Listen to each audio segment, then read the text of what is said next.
मेरा स्पेसिफिक सवाल है माननीय मंत्री जी से और इस सरकार से कि 2014 में सरकार बनाने के लिए जो किसानों को गुमराह किया आपने कि हम स्वामीनाथन लाएंगे, आप लाएंगे कि नहीं लाएंगे? नंबर एक। और अध्यक्ष जी 1 मिनट, अध्यक्ष जी आधा मिनट हो गया, अध्यक्ष जी आधा मिनट, अध्यक्ष जी आधा मिनट, अध्यक्ष जी आधा मिनट, अध्यक्ष जी आधा मिनट। माननीय अध्यक्ष महोदय, आइए माननीय मंत्री महोदय जवाब दीजिए। आप जवाब दीजिए। माननीय मंत्री महोदय, आप मंत्री महोदय बेटे बेटे मत बोलिए। माननीय मंत्री जी सुनो सुनो सुनो सुनो। माननीय मंत्री महोदय, माननीय अध्यक्ष महोदय, पता नहीं धर्मेंद्र यादव जी क्यों गुस्सा हो जाते हैं। जरा आप उनकी डिबेट मत करो। माननीय आप इस आप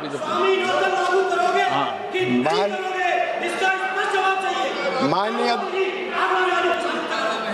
बैठो। माननीय मंत्री महोदय, मैं तो खड़ा हूँ। आप जवाब दो, आप जवाब दो। उधर देखो। माननीय अध्यक्ष महोदय, माननीय अध्यक्ष, अब सुनो तो भाई। एक मिनट, एक मिनट। ये प्रश्न काल है। एक मिनट प्लीज। माननीय सदस्य, मैं माननीय सदस्य और माननीय मंत्रीगणों को भी आग्रह करता हूं, माननीय सदस्यगण कभी भी प्रश्नकाल में इतने उत्तेजित होने की आवश्यकता नहीं है। इस पर किसी पर विषय पर एक मिनट प्लीज। कृषि के विषय पर बहुत डिटेल 4.5 घंटे चर्चा हुई। सभी माननीय सदस्यों को पर्याप्त अवसर मिला था और प्रश्नकाल क्योंकि संक्षिप्त में होता है, इसलिए मैंने माननीय मंत्री जी को कहा, सभी सदस्यों को पुनः कह रहा हूं, कभी भी प्रश्नकाल के अंदर न तो इतना उत्तेजित होना, न इतने लंबे प्रश्न पूछना। आप लिख के भी लाते हो ना, तो शॉर्ट लिखने की आदत बनाओ। और माननीय मंत्री जी, डिटेल इसमें कुछ नहीं जवाब दिया जाता है, सिंपली जवाब दिया जाता है। आप बता दें। माननीय अध्यक्ष महोदय, हो गया। आप बेटे छोड़। माननीय अध्यक्ष महोदय, जब यूपीए की सरकार थी, इन्हें स्वामीनाथन आयोग की रिपोर्ट लागू नहीं की जा सकती, मार्केट विकृत हो जाएगा, ये एफिडेविट देकर और मंत्रिमंडल की नोट शीट में बता दूं, ये हाथी के दांत खाने के और पहले बता। लेकिन माननीय अध्यक्ष महोदय, ये प्रधानमंत्री नरेंद्र मोदी जी की, माननीय अध्यक्ष महोदय, मैं विनम्रता के साथ कह रहा हूं, ये एनडीए की सरकार है जिसने उत्पादन की लागत पर 50% मुनाफा देकर मिनिमम सपोर्ट प्राइस तय करने का फैसला किया है और वो हम लगातार दे रहे हैं। न केवल मिनिमम सपोर्ट प्राइस बल्कि पीएम आशा योजना बना के हमने दलहन और तिलहन की खरीद को भी सुनिश्चित किया है। तुअर, मसूर और उड़द जितनी किसान बेचेगा रजिस्टर करवा के पूरी की पूरी खरीदने का हम काम करेंगे। ये हमारी सरकार कर रही है। यहाँ तक माननीय अध्यक्ष महोदय, फल और सब्जियों पर कभी ये सोच भी नहीं सकते थे, लेकिन MIS योजना बना के हमने अंगूर भी खरीदे, हमने मिर्च भी खरीदी, हमने माननीय अध्यक्ष महोदय, अलग अलग सब्जियां जो जल्दी खराब हो जाती है, MSP पर नहीं खरीदे जाती, वो भी हमने खरीदने का काम किया है। और तो और आलू, प्याज, टमाटर अगर अपने स्थान पर सस्ते बिक रहे हो और बड़े शहर में कहीं लाके किसान बेचेगा तो ट्रांसपोर्टेशन का खर्चा भी केंद्र सरकार देगी। हमने लागू करके दिखाया। क्वेश्चन नंबर 443 श्री धैर्यशील और माननीय सदस्य, प्लीज नो डिबेट मत करा करें आपस में एक दूसरे की डिबेट मत करें। क्वेश्चन नंबर 443 श्री धैर्यशील राज सिंह मोहित पाटिल। प्रश्न संख्या 443। माननीय मंत्री महोदय, माननीय अध्यक्ष महोदय, एक विवरण सभा पटल पर रख दिया गया है। माननीय सदस्य। माननीय अध्यक्ष महोदय, मैं माननीय मंत्री महोदय से ये पूछना चाहूँगा, क्या सरकार किसानों की पहुंच को बेहतर बनाने के लिए गांव या क्लस्टर स्तर पर खरीदी केंद्रों का नेटवर्क विस्तार करने का प्रस्ताव रखती है? माननीय अध्यक्ष महोदय, किसान की पूरे उत्पाद को ढंग से खरीदा जाए, ये हम राज्य सरकारों के सहयोग से करते हैं। लेकिन ये क्वेश्चन तो एफसीआई संबंधित है ना? हाँ, एफसीआई से संबंधित है माननीय अध्यक्ष महोदय, और इसलिए आपके जानकारी में है एफसीआई भी खरीदी करती है। कई बार नेफेड जैसी संस्थाओं को भी हम कहते हैं कि खरीदे, और कई बार राज्य सरकार अपनी एजेंसी खुद तय करती है, तो राज्य सरकार के माध्यम से भी हम खरीदी करते हैं, और राज्य सरकारें खरीदी केंद्रों की उस हिसाब से व्यवस्था करती है। जहां जितने आवश्यक खरीदी केंद्रों खोले जाते हैं, आवश्यकता और पड़ेगी तो ये संबंधित एजेंसियां उसका फैसला करेंगी।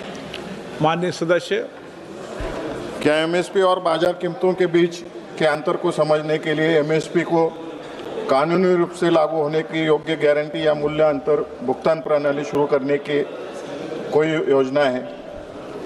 माननीय अध्यक्ष महोदय, एमएसपी पर रिकॉर्ड खरीदी हमारी सरकार ने की है।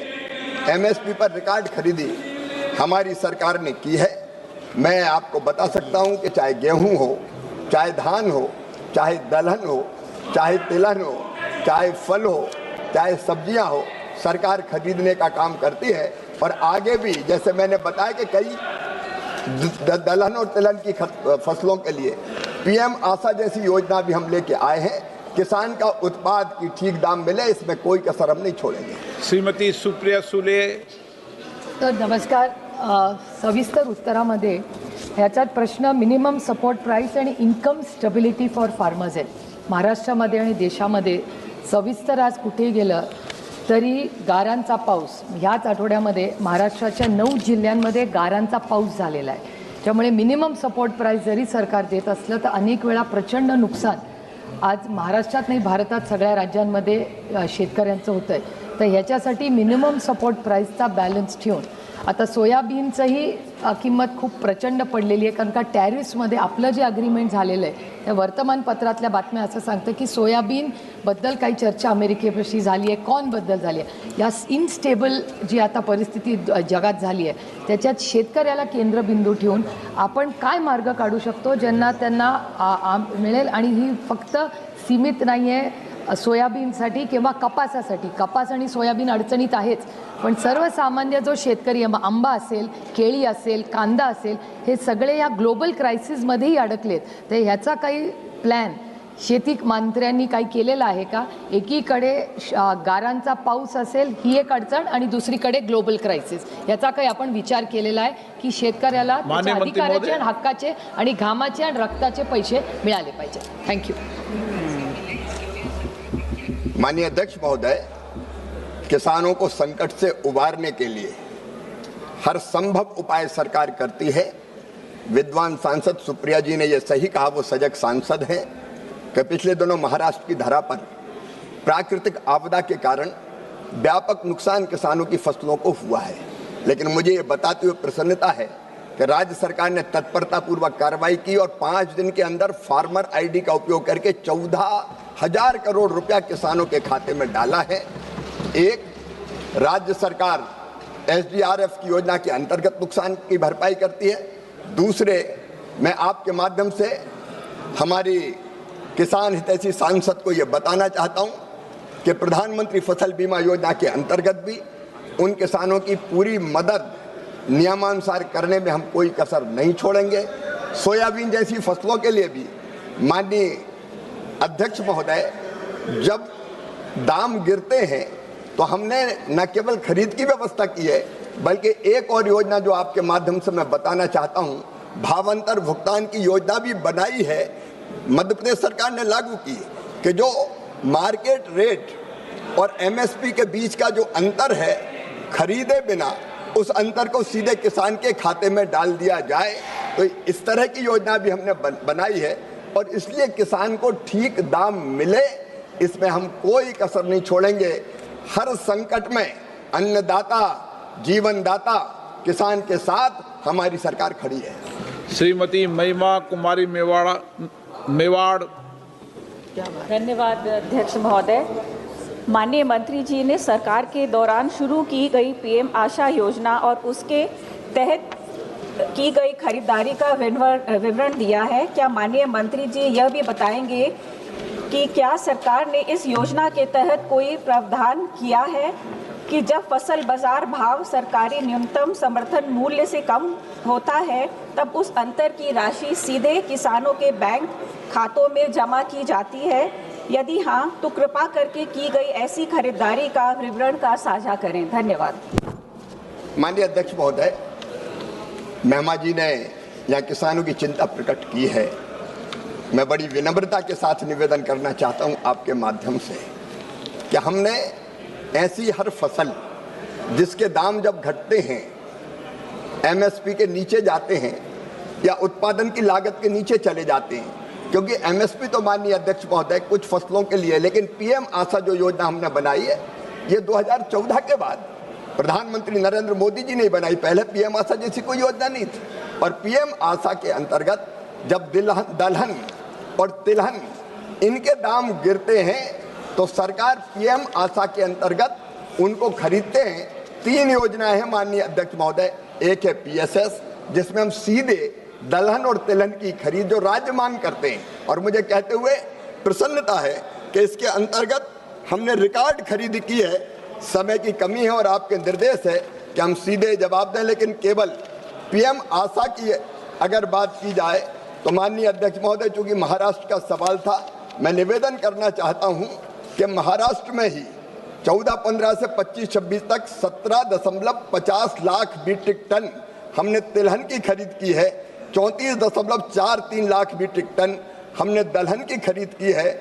और बहन सुप्रिया जी को मैं बताना चाहता हूं, जब यूपीए की सरकार थी तब तिलहन केवल 57,000 मीट्रिक टन खरीदा गया था। हमने इस योजना को और मजबूत किया है ताकि दलहन और तिलहन की खरीद भी हो सके।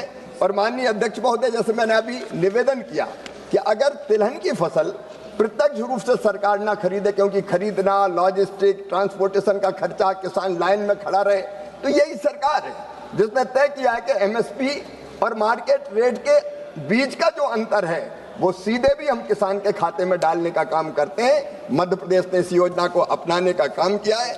माननीय अध्यक्ष महोदय, मैं ये भी निवेदन करना चाहता हूं कि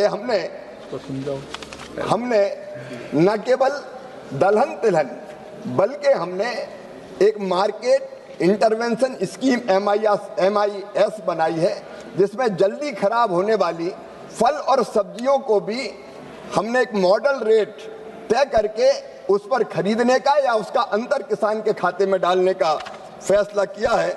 और इसलिए माननीय अध्यक्ष महोदय, सरकार सजग है, किसानों के हितों के संरक्षण के लिए प्रतिबद्ध है। हम किसी भी हालत में किसान को उसके पसीने की पूरी कीमत देंगे। Question number 444 Shri Neeraj Maurya ji. Question number 444 question number 444। Okay, माननीय सदस्य नीरज जी। माननीय अध्यक्ष जी, धन्यवाद आपका। माननीय अध्यक्ष जी, सहकारिता को बढ़ावा देने के लिए केंद्र में भी विभाग बनाया गया, लेकिन पिछले दिनों अभी जब उत्तर प्रदेश में सहकारी चीनी मिल संघ के चुनाव हुए तो उसमें लोगों को ना तो नामांकन करने दिया गया, न लोगों को नामांकन फार्म मिले। मान्यवर, ये बहुत दुखद है कि सहकारी चीनी मिलें लगातार कर्मचारियों की छटनी कर रही हैं और लगातार भ्रष्टाचार की भेंट चढ़ रही हैं। माननीय मंत्री जी ने जो अपना लिखित उत्तर हमको दिया है उसके का के पैरा में स्वयं स्वीकार किया है कि राष्ट्रीय सहकारी विकास निगम को मेरे क्षेत्र की चीनी मिलें के सुधार हेतु कोई प्रस्ताव नहीं मिला है। माननीय मंत्री जी का ऐसा उत्तर आया है। मेरा प्रश्न यह है कि जब बरेली और बदायूं की मिलें सेमीखेड़ा, शेखोपुर पुरानी तकनीक के कारण जर्जर हो चुकी हैं, निजी चीनी मिलों के मुकाबले 2% कम रिकवरी दे रही हैं, तो केंद्र सरकार ने सहकारी चीनी मिल शुद्धिकरण योजना के तहत स्वयं संज्ञान